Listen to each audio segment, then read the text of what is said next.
नमस्कार साथियों, मेरा नाम है अजय मौर्य और स्वागत है आप लोगों का अजय सर जी यूट्यूब चैनल पर।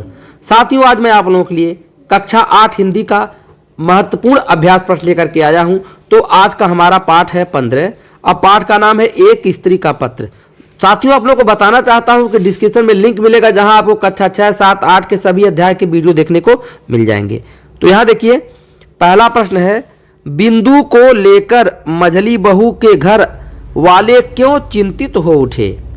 आंसर देखिए, बिंदु को लेकर मझली बहू के घर वाले इसलिए चिंतित थे कि वह लड़की न तो रूपवती थी और न धनवान, और उसके घर में आने से घर का एक सदस्य बढ़ गया था। अगला प्रश्न, बिंदु का विवाह तय करते समय क्या धोखा किया गया। आंसर, बिंदु का विवाह तय करते समय लड़के वाले लड़की को देखने तक नहीं आए।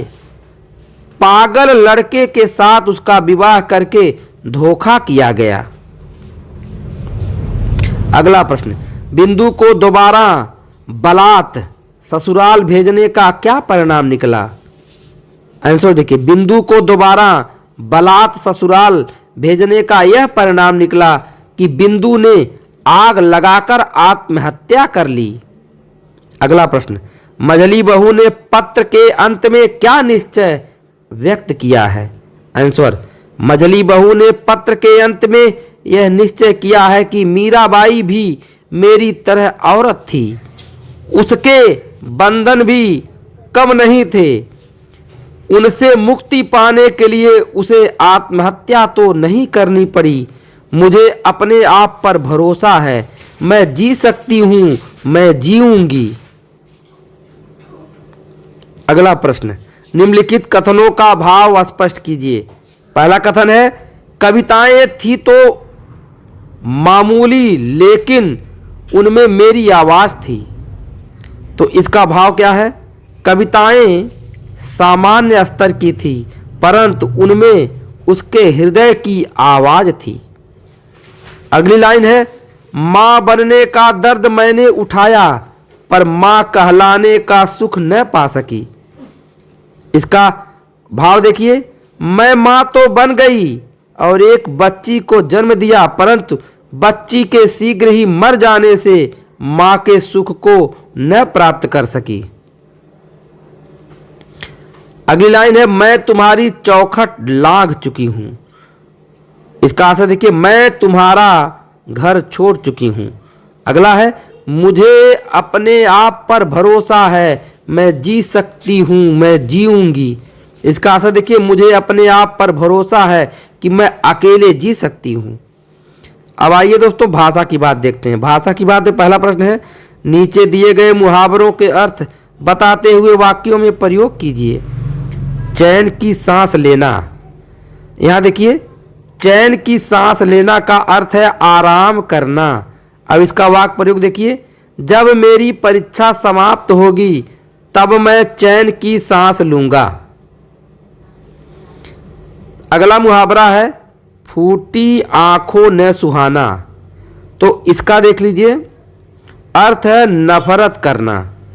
वाक्य प्रयोग देखिए, मोहन का सुख से रहना उसके भाई को फूटी आंख नहीं सुहाता था।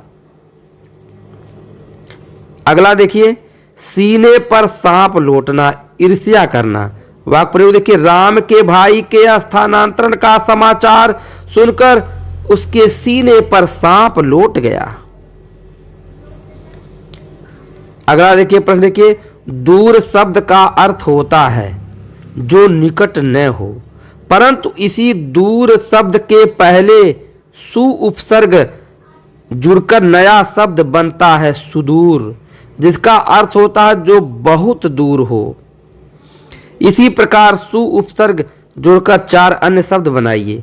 तो यहां देख लीजिए, आंसर में सु उपसर्ग जोड़कर बनने वाले 4 शब्द क्या हैं, सुधन गम्य सुगम्य, सुधन रम्य सुरम्य, सुधन योग्य सुयोग्य, सुधनशील सुशील।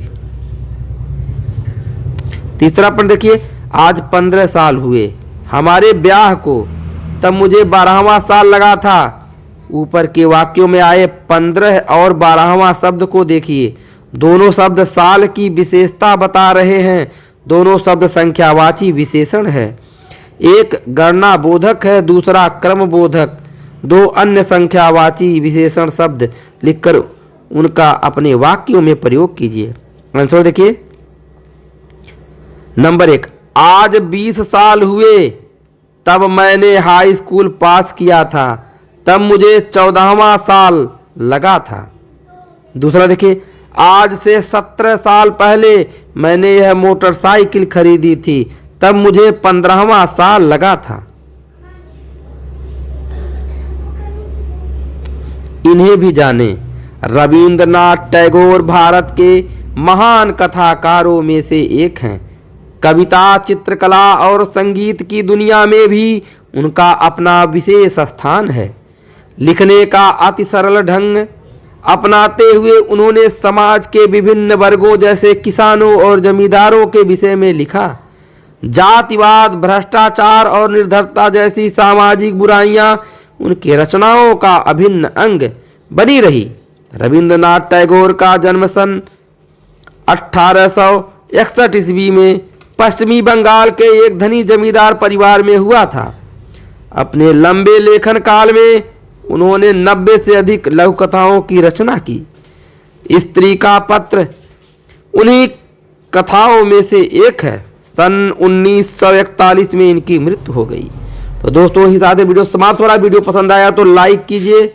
ऐसे ही यूजफुल वीडियो अगर आप पाना चाहते हैं तो चैनल को सब्सक्राइब करके बेल आइकन को भी प्रेस कर दीजिए। धन्यवाद।